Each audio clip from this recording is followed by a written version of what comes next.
지금부터 4월 5일 연서 제1침례교회 인터넷 예배를 시작하겠습니다. 우리 다 같이 찬송가 44장 펴시고 우리 오늘 주일 예배 시작하겠습니다. 찬송가 44장입니다.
찬송가 191장 찬양하겠습니다. 찬송가 191장입니다.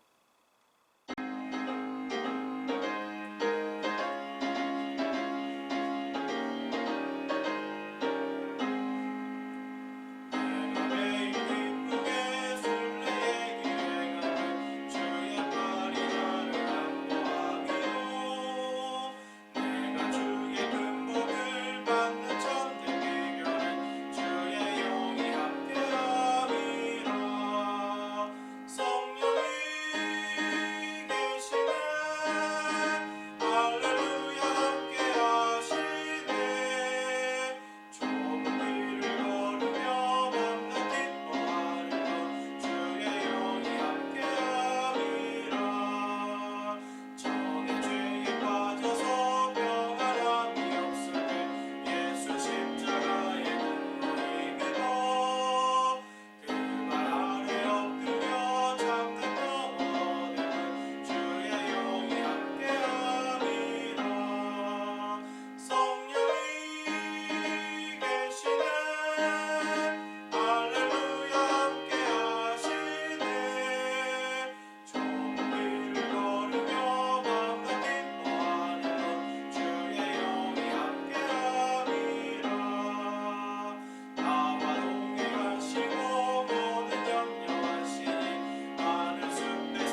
다 함께 기도하시겠습니다. 하나님 아버지, 오늘도 우리와 함께 하시고 또한 우리의 모든 삶 속에서 우리의 모든 역사 가운데서 하나님께서 인도하시며 그 모든 것들을 성취하시는 아버지의 약속들을 성취하시는 주님께 영광과 찬양을 올려드립니다. 하나님, 주님은 오직 저희들의 영광과 찬양을 홀로 받기에 합당하신 분임을 저희들이 이 시간 고백하오니 아버지여 우리의 예배와 우리의 경배를 온전히 받아 주시옵소서. 하나님, 지난 한 주간도 많은 사람들이 두려움 가운데서 사망의 음침한 골짜기 속에서 두렵고 떨리는 마음으로 살았습니다. 하지만 저희들의 마음속에 하나님께서 주시는 구원의 기쁨과 또한 구원의 빛을 통하여서 우리가 소망 가운데 살 수 있게 해주신 은혜를 감사를 드립니다. 하나님, 저희들이 또한 우리의 모든 삶 속에서 하나님을 바라볼 수 있는 믿음을 주셔서 힘들고 어려운 가운데서도 우리가 믿음으로 이겨낼 수 있도록 하여 주심에 또한 감사를 드립니다. 하나님 안에서 우리 모두가 이기는 자들의 삶으로서 예수 그리스도와 동행하며 성령님 안에 기쁨을 누리는 우리 모두가 되게 하여 주시옵소서. 또한 하나님 아버지, 주님 앞에서 온전히 헌물들을 드리는 손길들 있습니다. 하나님, 그들의 모든 헌물들이 하나님 기쁘게 받아주시고 그 모든 것들이 쓰이는 곳에서 생명이 살아나는 역사가 일어나게 하여 주시옵소서. 또한 하나님 아버지, 각 가정에서 어떤 사정에 의해서 하나님 드리지 못하고 방법을 알지 못하여 주님께 드리지 못하는 손길들도 있습니다. 하나님께서 그들의 모든 필요를 채워주시고 마음의 모든 근심과 걱정과 염려들을 주님의 위로와 평강으로 함께하여 주셔서 하나님, 물질이 아니라 마음으로서 삶의 모든 시간 속에서 하나님께 온전히 찬양과 경배를 드리는 것이 더 중요함을 깨닫고 하나님께 영광을 돌리는 삶 살 수 있게 하여 주시고 우리가 한 걸음 한 걸음 인생의 여정을 걸어갈 때에 예수 그리스도의 증인들의 삶을 온전히 살아갈 수 있도록 주님 인도하여 주시옵소서. 하나님, 이 시대가 어둡고 힘든 가운데 저희들을 하나님 불러주셨사오니 저희들의 빛의 역할을 하나님 잘 감당할 수 있도록 저희들에게 성령 충만함을 허락하여 주시고 저희들이 날마다 성령님 안에서 더욱더 하나님의 말씀과 함께 훈련되어지고 연단 가운데서 하나님의 참된 증인들로서 예수 그리스도의 참된 제자들로서 성장하는 이 시간이 되게 하여 주시옵소서. 언제나 우리와 함께 하심에 감사를 드리며 우리 주 예수 그리스도의 이름으로 기도드리옵나이다. 아멘. 다음은 찬송가 183장입니다.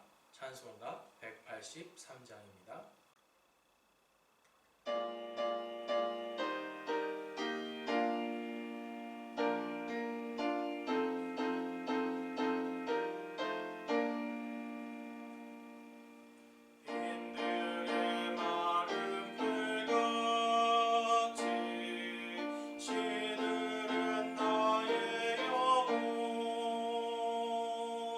주님이 약속한 성령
함께 읽으실 하나님의 말씀은 사도행전 1장 1절에서 8절까지 말씀입니다.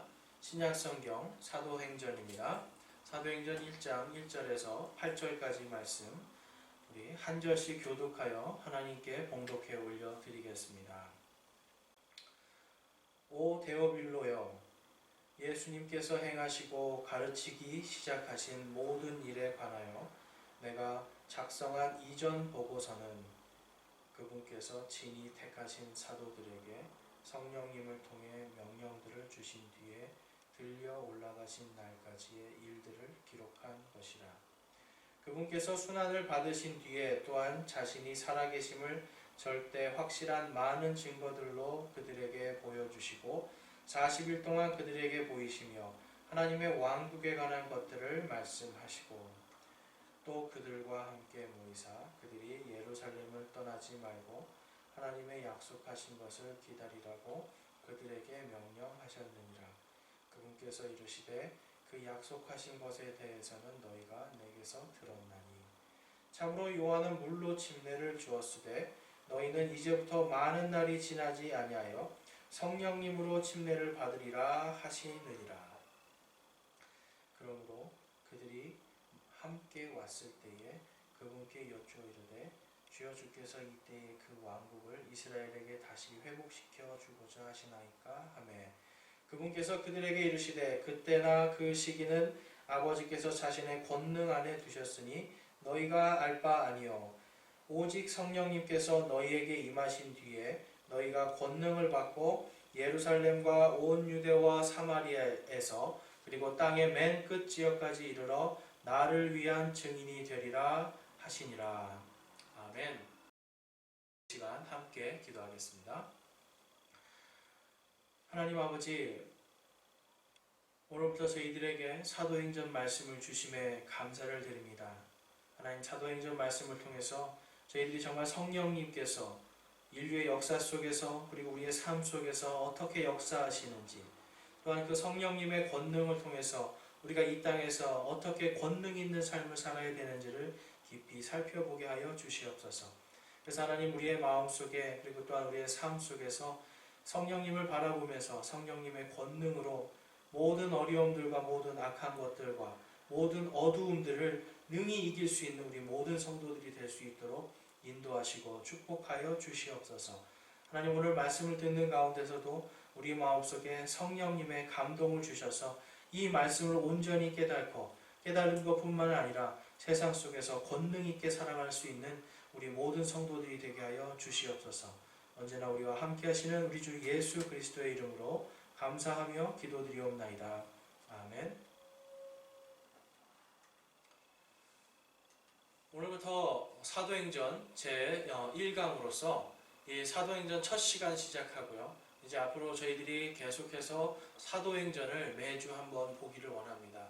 그래서 여러분, 이 사도행전 속에서 오늘 첫 번째로 성령 침례와 교회의 시작이라는 제목으로 사도행전 1장 1절에서 8절까지 말씀을 선포하겠습니다. 여러분, 사도행전은 우리가 잘 아는 것처럼 이 성령행전이라고 하는 별칭을 가지고 있습니다. 여러분, 이 성령행전, 즉 이 사도행전에 있는 모든 사도들, 이게 이제 사도들이 무엇을 했는가에 대한 행적들이 나와 있는데, 바로 이 행적들이 나와 있는 사도들의 이 행전을 우리가 살펴봄에 있어서 여러분들이 꼭 기억하셔야 되는 것이, 이것이 사도들의 역사가 아니라 사도들을 통해서 역사하시는 성령 하나님의 역사임을 우리는 깨달아야 됩니다.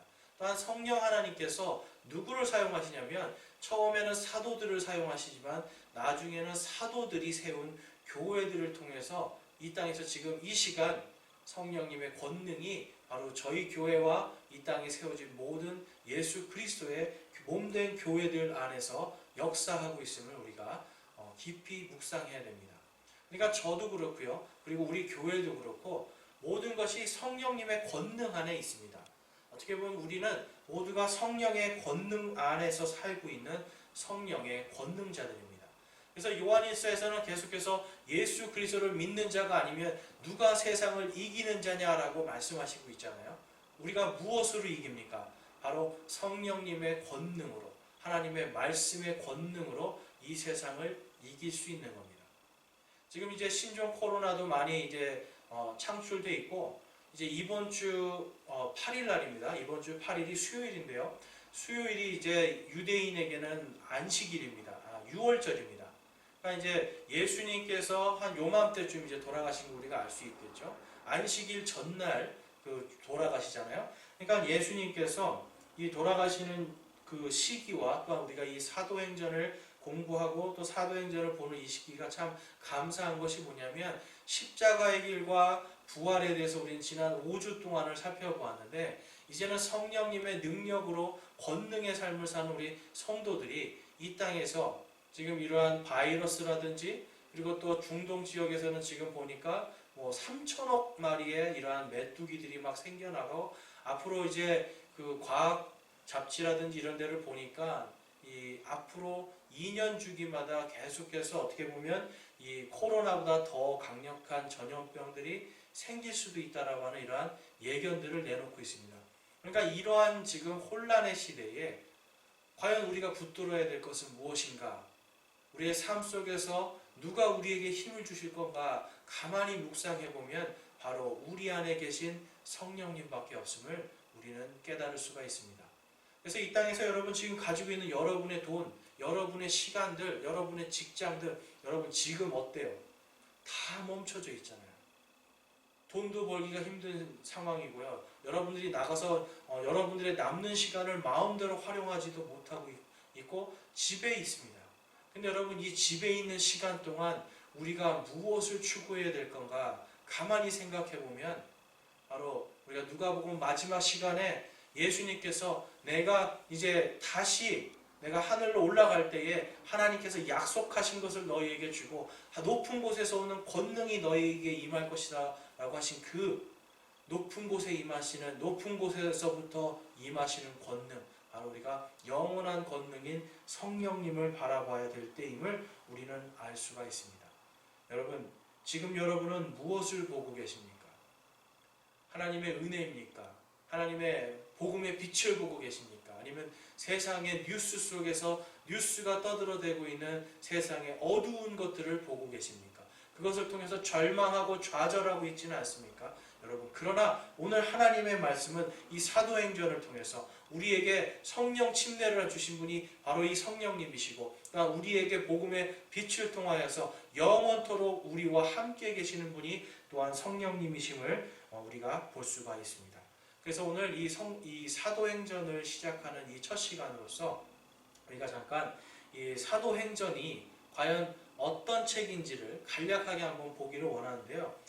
여러분, 이 누가복음은 누가 썼죠? 제가 항상 질문하죠. 여러분, 누가복음은 누가 썼습니까? 누가가 썼습니다. 누가라고 하는 사람의 이름의 뜻이 빛입니다. 빛. 그러니까 누가는요, 복음의 빛을 이 누가복음에 적었는데, 특별히 누구를 위한 복음서입니까? 누가복음은 이방인에 대한 복음서입니다. 그리고 또 이 사도행전은 또한 누가 썼습니까, 여러분? 사도행전도 누가가 기록했습니다. 그러니까 성령께서 영감을 주셔서 누가복음과 사도행전을 기록한 사람이 누가입니다. 여러분, 이 성경에 많은 그 저자들이 있는데, 특별히 누가복음과 사도행전은요, 누가라고 하는 이방인을 통해서, 유대인이 아닌 이방인을 통해서 하나님께서 두 개의 이 긴 말씀들을 기록하셨다는 걸 볼 수가 있는데, 그런 의미에서 여러분, 누가복음을 읽고 그 다음에는 요한복음이잖아요. 근데 누가복음을 읽고 사도행전을 곧바로 읽는 게 사실은 더 좋습니다. 왜 그러냐면 누가복음을 쓴 저자가 누가이고 사도행전을 쓴 저자도 누가이기 때문에 이게 문맥적으로 일치가 되고요, 주제라든지 이런 것들이 일치되고 일목요연하게 연결이 됩니다.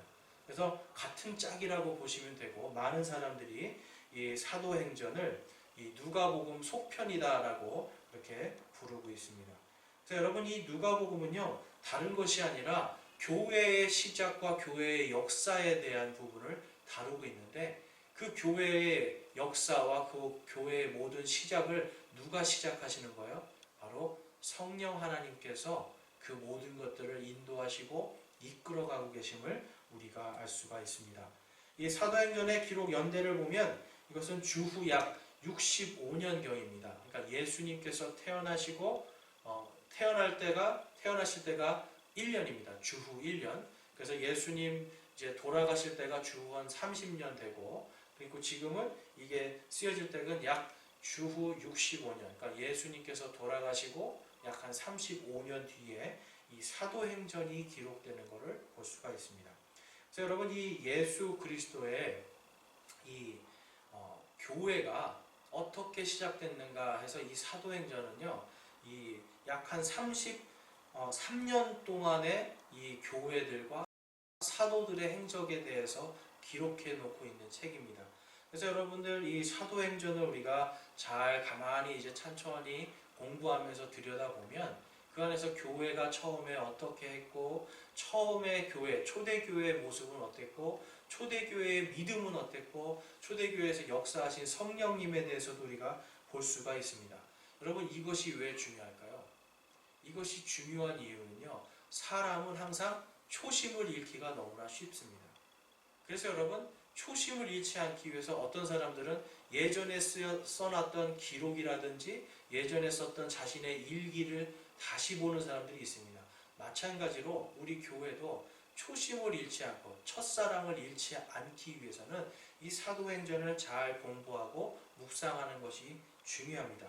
그리고 또한 성령님께서 우리 안에 계시다고 성경이 말씀하고 있는데, 우리 안에 계신 이 성령님이 어떤 분이신지를 우리가 더 깊이 알면 알수록 어떤 일을 할 수 있냐면, 세상에 굴복하지 않고, 세상에 휩쓸려 다니지 않고, 세상에 이러한 악한 교리들에 우리들이 휩쓸려 다니지 않고 온전히 믿음으로 한 걸음 한 걸음 주 예수 그리스도를 향해서 걸어갈 수 있는 믿음의 힘이 생기는 겁니다.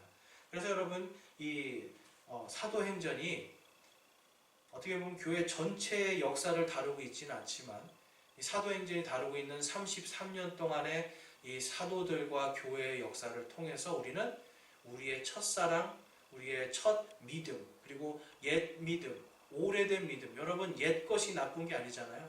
옛 것이 없이 새로운 것이 있을 수 없잖아요.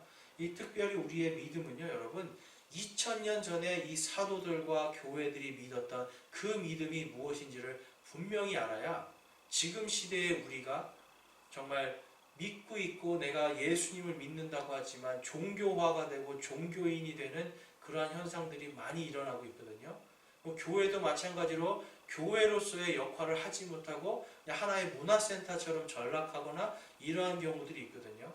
여러분, 이러한 것들에서 우리가 떠날 수 있고요. 이러한 것들을 우리가 지향하고 순수한 믿음으로 돌아설 수 있게 해주는 것이 바로 이 사도행전입니다.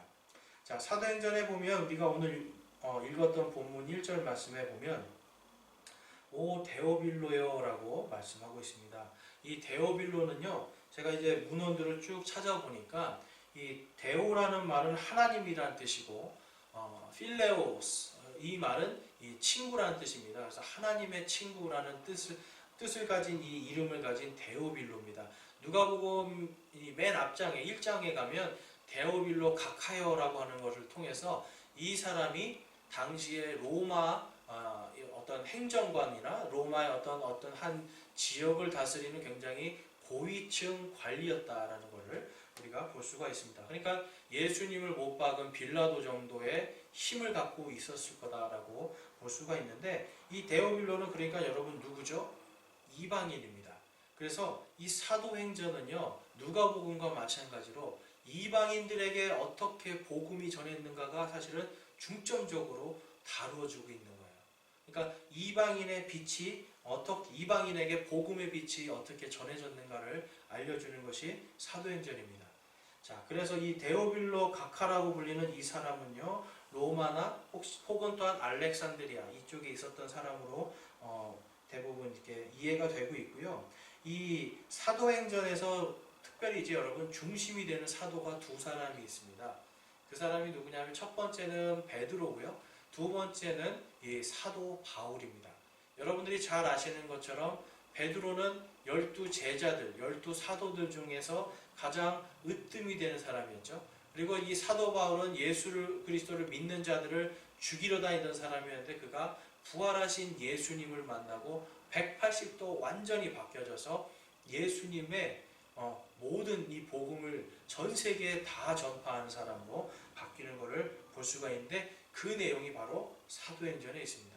그래서 수많은 역사학자들이 심지어는 믿지 않는 역사학자들도 사도행전에 있는 이 역사적인 기록들이 굉장히 사실적이고 특별히 사도 바울의 회심을 통해서 사도 바울의 회개와 회심이 분명 예수 그리스도의 부활의 증거 중에 하나로 받아들일 만하다, 동의할 만하다라고 하는 것이 그들의 입장입니다. 그러니까 여러분 이 사도행전 안에서 우리들이 볼 수 있는 것은 성령님의 역사하심 그리고 부활하신 예수님을 증거하는 증인의 삶이라는 것들 그리고 교회들이 그것을 어떻게 감당했는가를 알 수가 있는데 오늘 말씀 한번 살펴보면요. 오늘 말씀에 보면 6절에서 7절 말씀 한번 보겠습니다. 제자들은요 여전히 계속해서 예수님을 지금 부활하신 예수님을 만나고 있음에도 불구하고 계속해서 이들은요 이 메시아의 왕국을 소망하면서 이렇게 질문합니다. 그러므로 그들이 함께 왔을 때에 그분께 여쭈어 이르되 주여 주께서 이때에 그 왕국을 이스라엘에게 다시 회복시켜 주고자 하시나이까 하매 그분께서 그들에게 이르시되 그때나 그 시기는 아버지께서 자신의 권능 안에 두셨으니 너희가 알 바 아니요. 자, 하나님의 왕국이 이 땅에 세워지는 것을 구약 성경에 예언해 두셨어요. 메시아의 왕국. 그런데 제자들은 지금 부활하신 예수님 보면서 막 기대가 부풀었습니다. 기대가 막 부풀어서 주여 정말 주님의 왕국을 이스라엘에게 회복시켜 주실 때가 이때입니까? 막 이렇게 질문을 했던 거예요. 그렇지만 예수님은 그것이 아니다. 그 왕국은 연기가 됐고 이제는 아버지께서 자신의 권능 안에 두셨으니 너희는 알 바가 아니다라고 말씀해요. 이것은 무엇이냐면 이제 구약 시대에서 어떤 시대로 넘어가는 거냐면 교회 시대로 넘어가는 것을 지금 예수님께서 비유적으로 말씀하시는 거예요. 그래서 이 사도행전은요 시대가 바뀌는 중간에 끼어있는 이 과도기 또는 변천기라고 볼 수가 있습니다. 그래서 이 과도기와 변천기 속에 있기 때문에 이 사도행전 속에 있는 이 성령님의 역사 이러한 것들 속에서 우리가 좀 주의 깊게 봐야 되는 것이 또한 오늘 우리가 함께 볼 성령 침례에 대한 부분도 있습니다. 자, 계속해서 이 사도행전의 핵심 구절은요. 이제 오늘 우리가 읽었던 8절 말씀입니다. 오직 성령님께서 너희에게 임하신 뒤에 너희가 권능을 받고 예루살렘과 온 유대와 사마리아에서 그리고 땅의 맨 끝 지역에까지 이르러 나를 위한 증인이 되리라. 그러니까 여러분 사도행전의 이게 핵심 말씀입니다. 예루살렘과 온 유대와 사마리아와 그리고 땅의 맨 끝 지역까지 당시에 이 땅의 맨 끝 지역이라고 할 때 이 사람들의 생각 속에는 스페인이 땅의 맨 끝이었습니다. 그런데 이제 이것이 성령님 안에서 계시가 됐기 때문에 이것은 지금 오늘 이 동쪽의 맨 끝 지역에 살고 있는 우리 대한민국까지 지금 이 땅 끝까지 복음이 전파가 되는 거예요. 또 어떤 분들은 이 땅의 끝이 지금 다시 돌아서 이스라엘이 땅의 끝이다라고 말씀을 해요. 예, 맞는 말씀일 수도 있어요. 그러니까 어쨌든 어디까지나 모든 이 전 세계 모든 민족들에게 복음이 전해되고 그 안에서 우리가 예수 그리스도의 증인이 되어야 한다라고 하는 것이 예수님께서 사도행전을 통해 우리에게 주시는 교훈이에요. 그러니까 이 말씀에 따라서 우리는 예수 그리스도의 증인된 삶을 살아야 됩니다. 지난주 우리가 부활의 증인이라고 말씀드렸죠. 우리는 부활의 증인 그리고 또한 십자가의 증인으로 살아가는 걸 볼 수가 있습니다. 특별히 또한 그 모든 것을 할 수 있게 해주시는 분이 바로 성령님이심을 이 사도행전에서 말씀하고 있는데요. 여러분 우리가 성령님에 대해서 살펴볼 때에 스가랴서 4장 6절을 보면 이런 말씀이 있습니다. 스가랴서 4장 6절에 보면 그때 그가 내게 응답하여 말하여 이르되 주께서 스룹바벨에게 하신 말씀이 이러하니라. 이르시되 힘으로 되지 아니하고 능력으로 되지 아니하며 오직 내 영으로 되느니라. 만군의 주가 말하노라. 아멘. 여러분 우리의 힘과 우리의 능력으로 되는 것이 아닙니다. 우리에게는 나의 능력과 나의 힘이 아니라 우리 안에 계신 성령님의 능력과 성령님의 힘으로 오직 내 영, 오직 주의 영께서 만군의 주의 그 영께서 역사하실 때 우리 안에 권능이 나타나는 겁니다. 그렇기 때문에 여러분, 교회가 지난 2000년 동안 아직까지도 존재하고 2000년 동안 계속해서 예수 그리스도의 몸된 교회로서 존재할 수 있었던 것, 그것은 바로 성령님의 역사임을 우리는 볼 수가 있습니다. 수많은 박해가 있었습니다. 그러한 박해 속에서도 살아남을 수 있었던 것, 예수 그리스도의 교회가 아직도 존립하고 있었던 것은 바로 성령님의 능력입니다. 우리가 지금 비록 각 가정에서 예배를 드리고 있습니다, 여러분.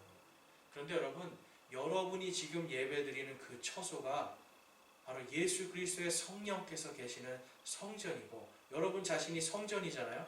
그 성전들이 모여서 예배드리는 그곳이 그 어디나 바로 하나님의 왕국이 됨을 우리는 믿습니다. 그래서 여러분들이 지금 성령님 안에서 계시는, 성령님 안에서 예배드리는 이 시간이 성령님의 권능이 나타나는 시간인 줄을 믿습니다. 그런데 오늘날 많은 성도들이요, 성령님을 마치 어떤 개인의 능력 아니면 어떤 개인이 부리는, 그러니까 특별히 우리나라 같은 경우는요, 이 샤머니즘이라고 해서 무속신앙이 너무 팽배하기 때문에 어떤 성령님, 영적인 것, 이러한 것들이 얘기가 나오면 자연스럽게 개인을 지켜주거나 어떤 개인에게 능력을 주거나 먼 미래를 본다거나 어떤 이러한 것들로 자꾸만 생각이 되는데, 성령님은 역사 속에서 역사를 주관하시는 것이 가장 큰 성령님의 권능이에요. 그리고 창세기 1장에 가보면 성령님께서 어디를 날아다닌다고 말씀하시죠? 이 물들 위로, 그렇죠? 땅에 형체가 없을 때 그곳에 있는 물들 위로 날아다니시는 분이 성령님입니다. 그러니까 성령님은 창조주이신 거예요. 그러니까 성령님께서 여러분, 저와 여러분을 지켜주시고 어떤 능력을 주실 수 있는 분이 맞습니다. 그렇지만 더 큰 역사는 성령님께서 온 세상의 역사를 이끌어 나가시고 어둠의 권세들, 사망의 권세들, 사탄의 모든 권세들을 능히 이기시는 권능이 있으신 분이라는 게 바로 오늘 우리가 살펴볼 부분입니다. 그래서 우리 성도들은요, 이 사도행전을 통해서 저와 여러분 안에 계신 이 성령님을 좀 깊이 깨닫고 또 깊이 알아가고 성령님 안으로 우리가 깊이 침례받는 것이 무엇보다 중요합니다. 그래서 십자가의 권능과 부활의 권능을 갖고 계신 이 성령님, 이분을 통해서 우리가 더욱더 하나님께 한 걸음 가까이 갈 수 있고 우리의 삶 속에서 진정한 성령 충만이 또한 무엇인지를 발견하기를 소망합니다. 그래서 우리가 첫 번째로 볼 것은 여러분, 성령 침례란 무엇인가라는 부분입니다. 자, 성령 침례 많이 들어보셨을 겁니다. 자, 오늘 성령 침례에 대해서 예수님이 다음과 같이 말씀합니다. 5절 말씀 보겠습니다. 참으로 요한은 물로 침례를 주었으되 너희는 이제부터 많은 날이 지나지 아니하여 성령님으로 침례를 받으리라 하시느니라. 자, 지금 물 침례라는 말씀이 나오고 또 성령 침례라는 말씀이 나옵니다. 자, 물 침례와 성령 침례의 공통점은요, 잠긴다라는 겁니다.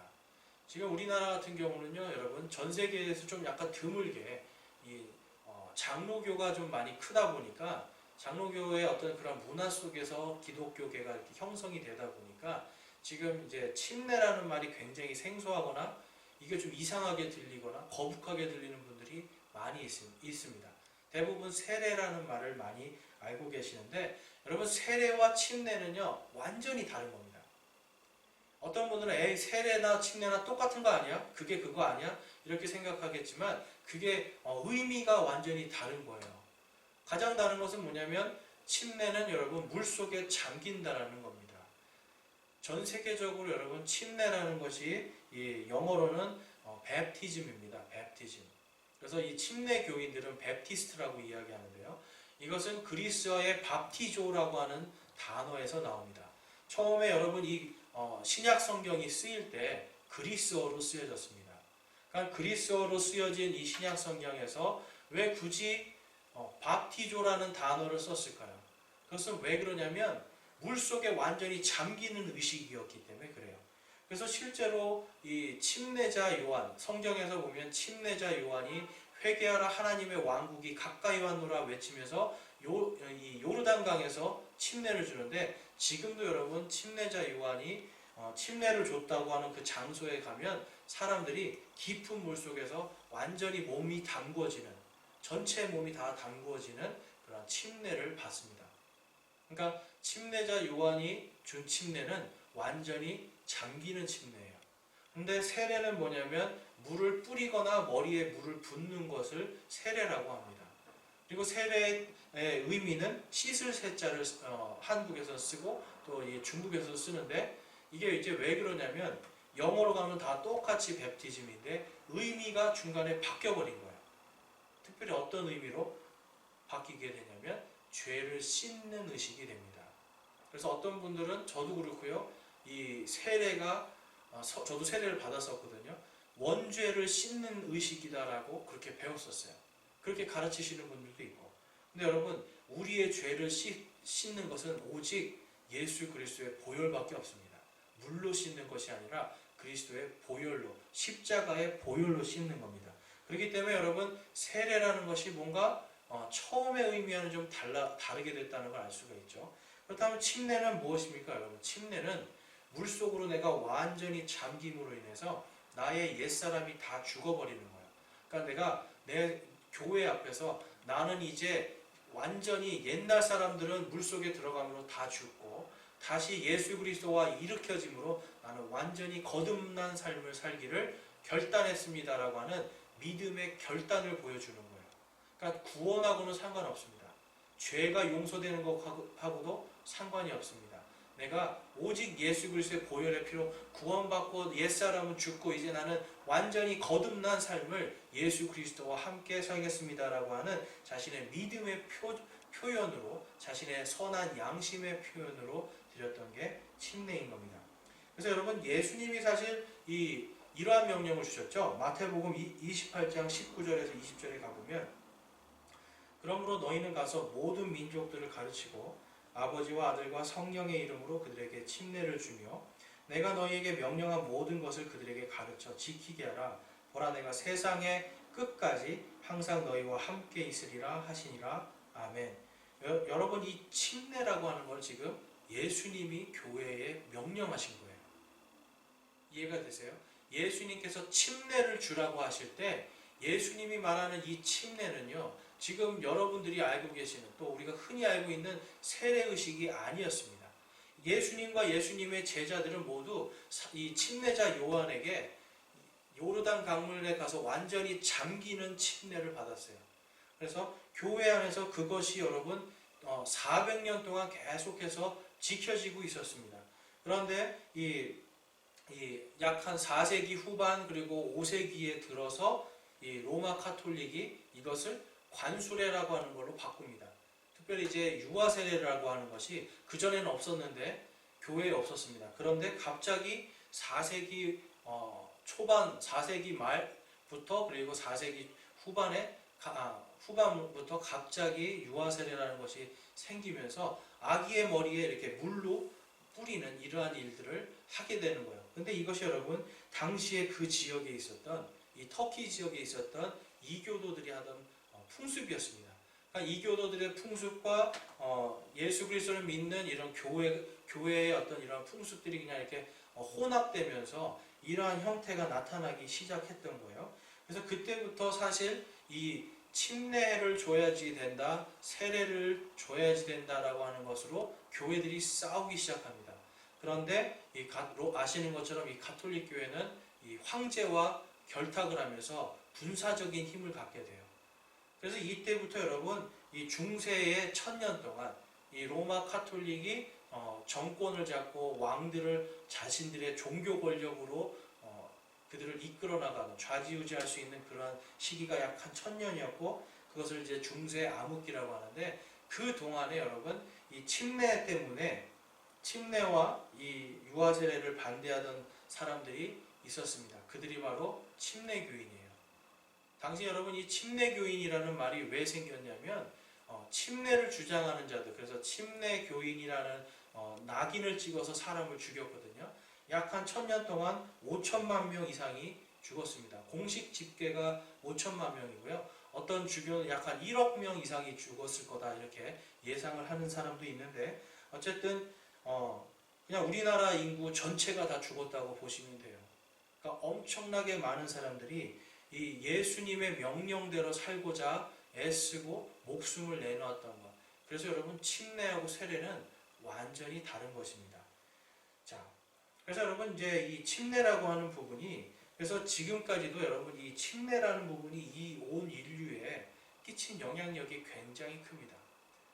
왜냐하면 이 침례교인들이 여러분 이 중세 마지막 때에 종교개혁자들을 도와서 종교개혁을 했는데 이 종교개혁자들이 또 이 세례를 버리질 못하니까 이들에게 또 침례를 줄 것을 요구하고 가톨릭에서 완전히 끊어져 나올 것을 요구하다가 또 이들에게 죽임을 당합니다. 그래서 이 스위스에 가보면 이 찌빙글리라고 하는 사람이 이제 하고 이제 칼빈이라는 사람이 있는데 이 사람들이 이 침례교인들을 죽였던 장소들이 이렇게 호수에 그대로 아직도 바닥에 명판이 돼 있습니다. 그래서 이 종교개혁 때도 마틴 루터도 그랬고 이 다시 침례교인들을 박해하는 일이 생겼습니다. 그래서 이들이 여러분 어디로 넘어가는 거예요?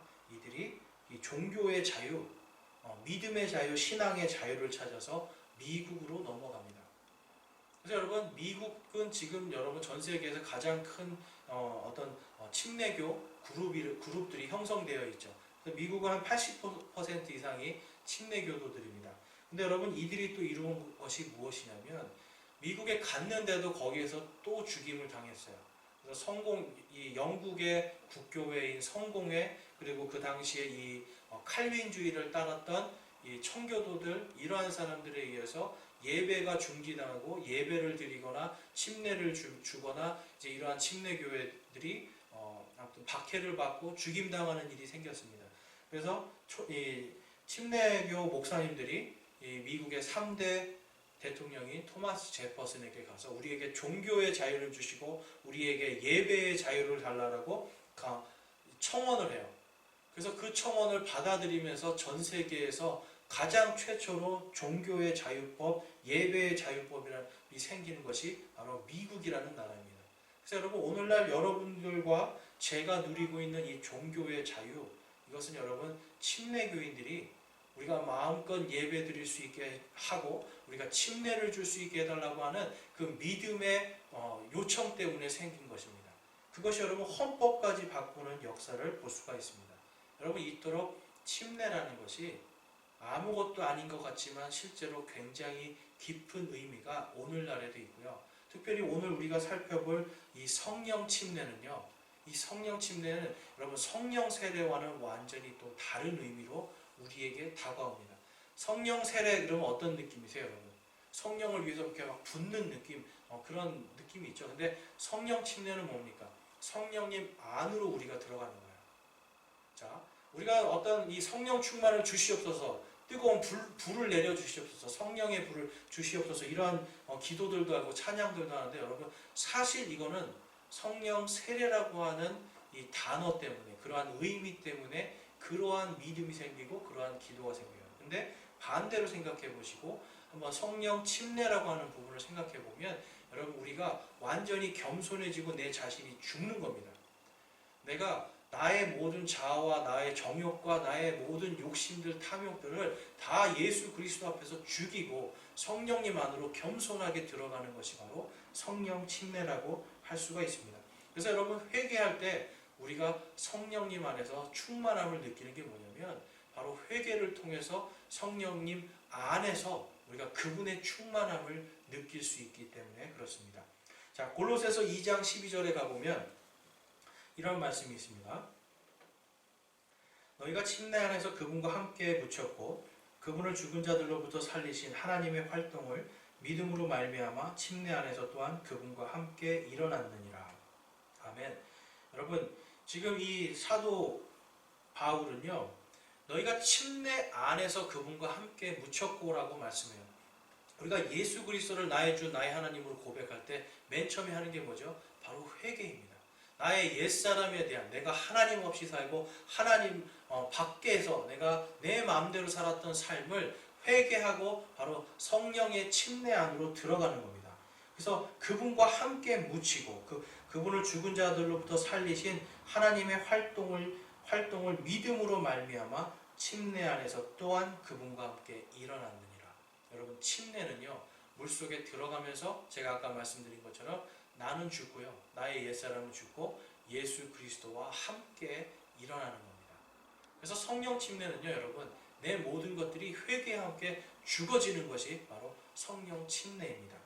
그 다음에 베드로는 또 이렇게 고백을 합니다. 베드로전서 3장 21절에 보면 그 일과 동일한 모형 곧 침례가 예수 그리스도의 부활로 말미암아 이제 또한 우리를 구원하나니 이것은 육체의 더러운 것을 제거하는 것이 아니요 선한 양심이 하나님을 향하여 응답하는 것이니라. 자, 지금 이 노아의 방주를 설명하면서 사도 베드로가 이 말을 하는 거예요. 그것과 동일한 모형이 바로 침례다. 그리고 예수 그리스도의 부활로 말미암아 이제 또한 우리를 구원하신다라고 말씀하고 있는 거예요. 그러니까 여러분, 근데 여기에 가로가 되어 있죠. 이것에 대한 참고사항이에요. 이것은 육체의 더러운 것, 바로 우리의 죄를 제거하는 것이 아니라 바로 선한 양심이, 구원받은 내가 하나님을 향하여서 이제는 내가 구원받은 자로서 거듭난 사람이라는 것을 응답하여 보여드리는 것이 바로 침례다라고 성경이 말씀하고 있는 거예요. 그 다음에 히브리서에 보면, 히브리서 6장 2절에 보면, 이 히브리서는 사도 바울이 쓴 것을 우리가 이해를 하면 좋습니다. 침례들에 관한 교리와 안수와 죽은 자들의 부활과 영원한 심판의 기초를 다시 놓지 말지니라.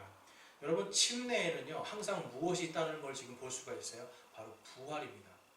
침례의 상징은 내가 예수 그리스도와 같이 부활하는 부활의 복음과 부활의 믿음이 그대로 들어가 있는 거예요. 그러니까 물로 뿌리는 것으로는 부활을 상징할 수가 없죠. 완전히 물속에 내가 장사되었다가 일어나는 것으로 부활을 상징할 수 있습니다. 그래서 여러분, 침례라는 것이 세례하고는 또 완전히 다른 의미라는 것을 볼 수가 있습니다. 그래서 침례라는 것은 여러분, 구원받기 위해서 받는 게 침례가 아니에요. 구원받은 자가 하나님 앞에 선한 양심으로서 교회 앞에서 예수님의 명령에 따라 받는 것이 바로 침례입니다. 그러니까 여러분, 세례를 받을 때 세례를 통해서 구원받는다고 생각하시는 분들도 있고, 세례를 통해서 죄가 씻김 받는다 이렇게 생각하시는 분들도 있어요. 꼭 그렇게 가르치지 않아도 이게 세례라는 의미 자체가 그래서 그래요. 그런데 침례는 여러분, 내가 완전히 죽고 성령님 안으로 들어가는 겁니다. 예수 그리스도 안으로 들어가는 게 바로 침례인 거예요. 그래서 여러분, 성령 침례에 대한 의미는 여러분 이제 정확히 아시겠죠?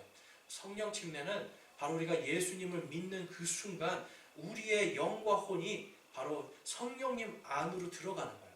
성령님 안으로 내가 완전히 죽는 거예요. 내가 회개함으로 나의 삶을 이제 완전히 성령님 안에 넣고 겸손함으로 순종함으로 가는 것이 바로 성령 침례입니다.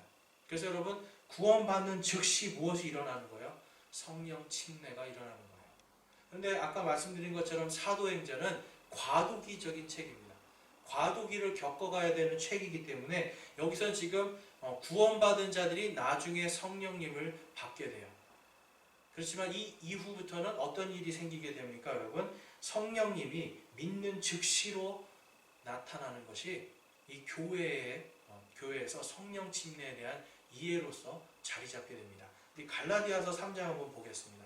갈라디아서 3장에 가보면 다음과 같은 말씀이 있습니다. 갈라디아서 3장 2절 말씀에 내가 너희에게 다만 이것을 알고자 하노라. 너희가 율법의 행위로 성령을 받았느냐? 믿음에 관하여 들음으로 받았느냐? 아멘. 여러분, 우리가 처음에 예수 그리스도를 믿을 때요, 어떤 침례에 대한 행위라든지 우리의 어떤 노력으로 구원을 받는 게 아니잖아요. 오직 복음에 대해서 우리가 듣고 믿음에 관하여서 들은 그 들음으로, 그것을 믿음으로 구원을 받는 겁니다. 그래서 믿음은 들음에서 오고 들음은 하나님의 말씀에서 온다라고 성경이 말씀하고 있는데, 바로 우리가 그 믿음을 가질 때 우리 안에 성령께서 오신다라고 성경이 약속하고 있는 거예요. 그래서 갈라디아서 3장 26절에서 27절을 보면 너희가 다 그리스도 예수님을 믿는 믿음으로 말미암아 하나님의 아이들이 되었느니 너희 중에 그리스도 안으로 침례를 받은 자는 다 그리스도로 옷을 입었느니라. 아멘. 그리스도 안으로 침례를 받았다는 게 무슨 뜻입니까, 여러분? 그리스도 안으로, 바로 그리스도를, 예수 그리스도를 부활시키신 그 성령님 안으로 침례를 받은 자는 다 그리스도로 옷을 입었다라고 지금 갈라디아서에서 말씀하고 있는 겁니다. 여러분, 우리가 이 침례를 통해서, 성령님의 침례를 통해서 모두가 우리의 모든 의나, 이사야서에 가면 우리의 의는 누더기 같다라고 말씀하고 있는데, 누더기와 같은 우리의 삶이 이제는 예수 그리스도로 옷을 입고 예수 그리스도 안에서 참된 주님의 자녀들로서 하나님의 자녀가 되는 권세를 가지는 것이 바로 성령 침례입니다. 그래서 여러분, 고린도전서 12장 13절을 보면 다음과 같이 말씀합니다. 우리가 유대인이나 이방인이나 매인자나 자유로운 자나 모두 한 성령에 의해 침례를 받아 한 몸 안으로 들어왔으며 모두가 마시게 되며 한 성령 안으로 들어왔느니라. 그러니까 여러분, 성령 침례는 뭡니까? 완전히 성령님 안으로 들어가는 게 성령 침례예요. 이거는 여러분 성령 충만과는 다른 겁니다. 우리가 예수 그리스도를 믿는 그 즉시로 우리가 성령님 안으로 들어가서 성령님 안에서 예수 그리스도의 옷을 입고 예수 그리스도께서 우리를 너희는 의롭다 하고 또한 너희는 하나님의 자녀들이다라고 선포해 주시는 것이 바로 성령 침례입니다. 제가 침례를 얘기할 때 옛날에 어떤 분이 저한테 공격을 하시면서 그러면 사막에선 침례를 받을 수가 없는데 그걸 어떻게 할 거예요? 라고 공격을 하시더라고요. 그래서 제가 그랬어요. 침례 안 받아도 됩니다. 그러니까 깜짝 놀라는 거예요. 여러분, 침례 안 받아도 됩니다. 구원에 있어서는 침례가 중요한 것이 아니라 무엇이 중요한 거예요? 바로 성령 침례가 중요한 거예요. 내가 완전히 회개하고 완전히 죄의 길에서 하나님을 대적하는 길에서 완전히 돌아서서 하나님께로 향하고 믿음을 가지고 내가 예수 그리스도의 십자가의 길과 부활의 길을 내가 걸어가고 그분의 그 모든 것들을 믿는 그 믿음으로 살아가는 것, 그것이 바로 성령 침례이고 그것이 우리 성도들에게 구원에 있어서 가장 중요한 부분이라고 할 수가 있습니다. 그래서 에베소서에 가보면 이런 말씀이 있습니다. 에베소서 1장 13절에서 14절에 가보면 너희도 진리의 말씀 곧 너희의 구원의 복음을 들은 뒤에 그분을 신뢰하였고 너희가 믿은 뒤에 또한 그분 안에서 약속의 저 거룩하신 영으로 봉인되었느니라. 이 영께서는 값주고 사신 그 소유물이 구속을 받기까지 우리의 상속 유업의 보증이 되사 그분의 영광을 찬양하게 하시느니라. 아멘. 여러분, 여기서 우리가 예수 그리스도를 믿는 그 순간 거룩하신 거룩하신 영으로 봉인되었다라고 지금 에베소서에서 사도 바울이 이야기합니다.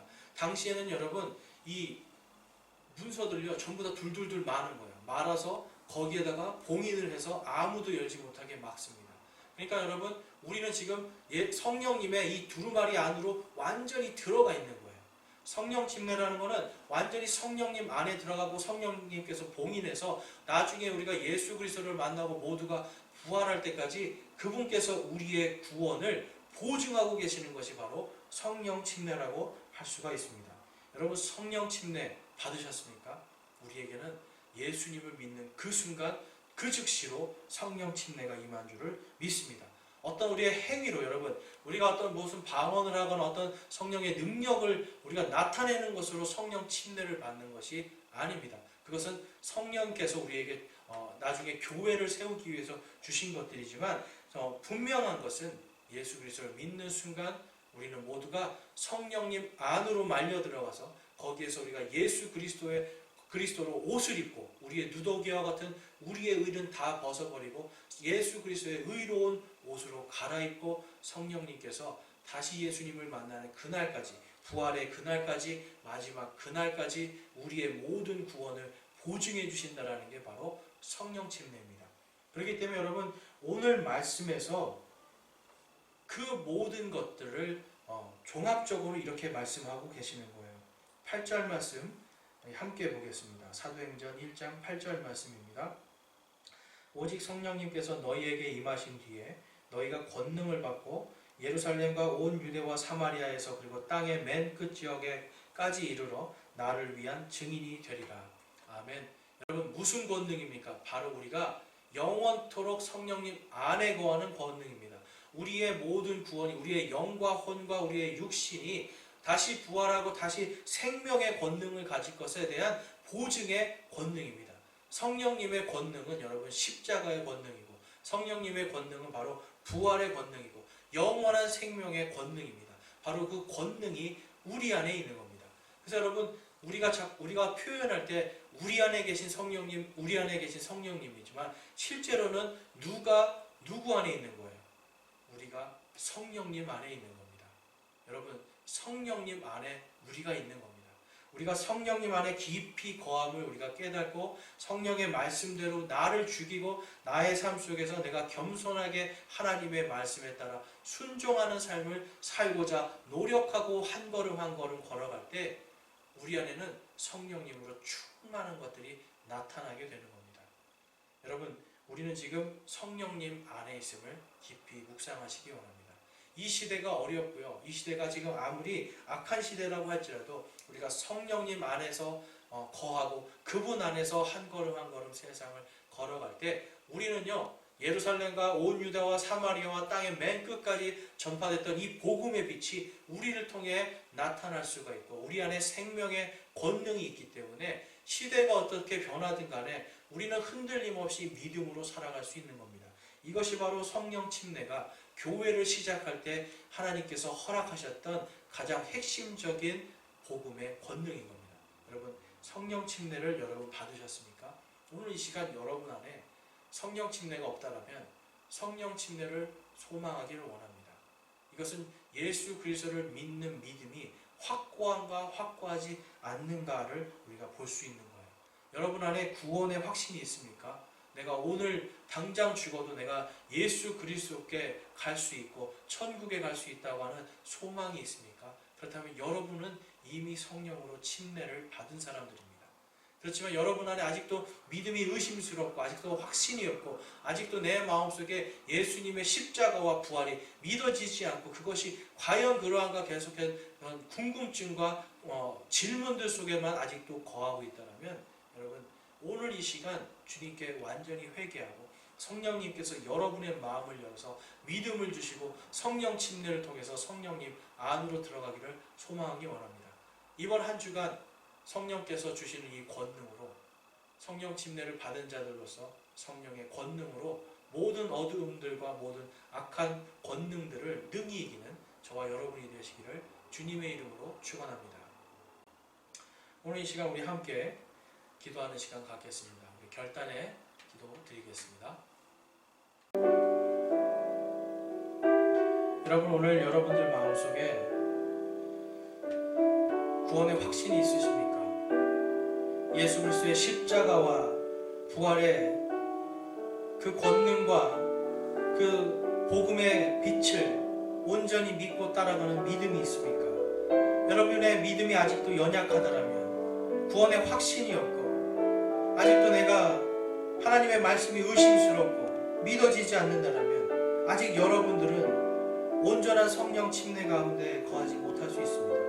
또한 성령 침례를 이미 받았음에도 불구하고 하나님의 말씀을 온전히 배우지 못해서 온전히 알지 못해서 받은 줄 모르고 권능을 쓰지 못하는 경우도 있습니다. 여러분 오늘 이 시간 여러분이 진정한 성령의 침례를 받은 분들인지 한번 점검해보고 성령 침례를 받았다라는 확신이 있다라면 주님 저에게 정말 마지막 때 이 힘들고 어려운 이때에 더욱더 성령의 권능으로 살아가기를 소망합니다. 성령의 권능으로 살아가는 저의 인생이 되게 하여 주시옵소서라고 기도하시고 결단하기 원하고요. 아직도 여러분 안에 믿음이 없고 내가 구원의 확신도 없고 내가 아직 구원받지 못하였다라고 하는 그러한 여러분들의 마음이 있다면 이 시간 여러분 마음을 열어놓고 여러분의 자아를 죽이고 여러분들이 하나님을 대적하는 그 모든 것들을 고백하고 회개하면서 성령님께서 여러분들을 그분 안으로 인도하시기를 예수 그리스도를 믿는 믿음을 주시기를 간절히 기도하기 원합니다. 기도하시겠습니다.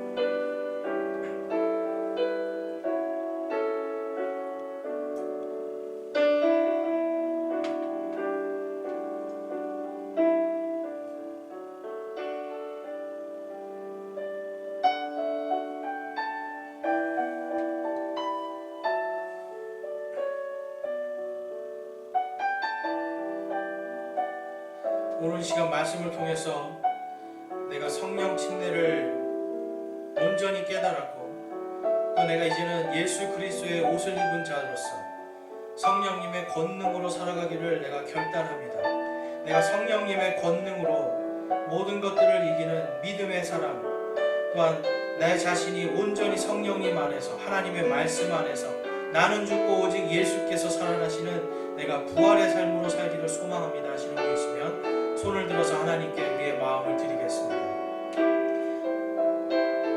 그리고 또한 여러분 가운데 아직도 내가 예수 그리스도를 온전히 믿지 못하고 내가 구원받지 못했는데 이제는 내가 예수님을 온전히 내 마음으로 받아들이고 내가 구원받고 나 역시도 성령님 안으로 들어가서 성령님의 권능으로 이 어두운 시대에 성령께서 주시는 영원한 기쁨과 소망 가운데 살기를 소망합니다. 내가 그리스도의 십자가의 보혈의 피로 죄 씻음 받기를 소망합니다. 내가 예수 그리스도의 부활을 내가 믿는 믿음을 통하여서 내가 부활할 것을 내가 믿고 소망합니다 하시는 분이 있으면 이 시간 내가 여러분 손을 들어 하나님께 우리의 마음을 드리겠습니다.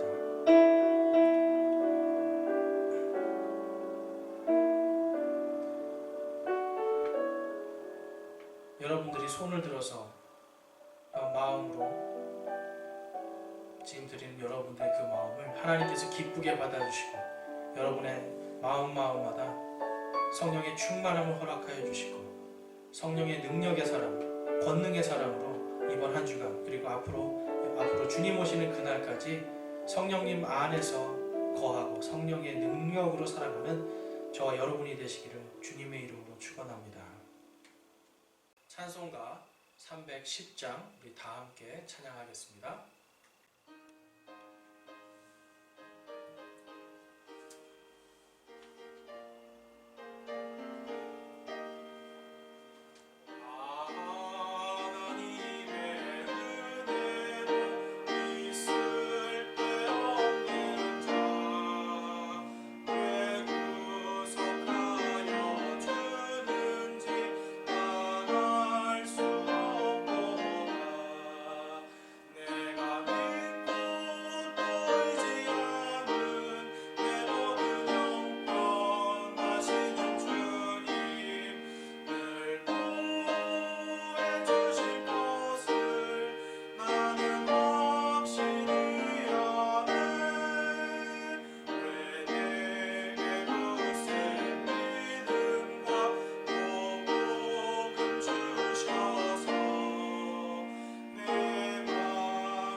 우리 함께 기도하기 원합니다. 하나님 아버지, 오늘도 저희들에게 믿음 주시고 성령님을 통하여서 우리에게 성령 침례를 허락해 주셔서 주님 오시는 그날까지 우리의 모든 믿음을 봉인하시고 보증하게 하여 주심에 감사를 드립니다. 우리가 성령님 안에 거하는 삶, 성령님 안에서 모든 것들을 할 수 있는, 나를 강하게 하시는 그분 안에서 내가 모든 것을 할 수 있다라고 하는 성령의 권능의 사람이 될 수 있게 하여 주시옵소서. 세상이 어둡고 세상이 힘들지라도 우리는 영원한 것에 우리의 마음을 두고 높은 곳에서부터 오는 그 권능으로 살아가는 우리 모든 성도들이 되게 하여 주시옵소서. 하나님, 이번 한 주간도 주님께서 지켜주시고 보호해 주심을 믿습니다. 우리가 더욱더 성령의 권능을 받은 자들로서 성령님 안에서 감사와 찬양이 넘치는 이번 한 주간 되게 하여 주시고, 하나님, 저희들이 어디에 있든지 주님께 온전히 예배드리는 이런 믿음의 훈련, 믿음의 연단으로 바로 서서 다시 우리가 모여서 함께 예배드릴 때 더욱더 주님의 강력한 군사들로서 다시 모일 수 있게 하시고, 세상에서 누구든지 어떤 악한 것들이든지 믿음으로 능히 이길 수 있는 우리 모두가 되게 하여 주시옵소서. 항상 함께 하신 우리 주 예수 그리스도의 이름으로 감사하며 기도드리옵나이다.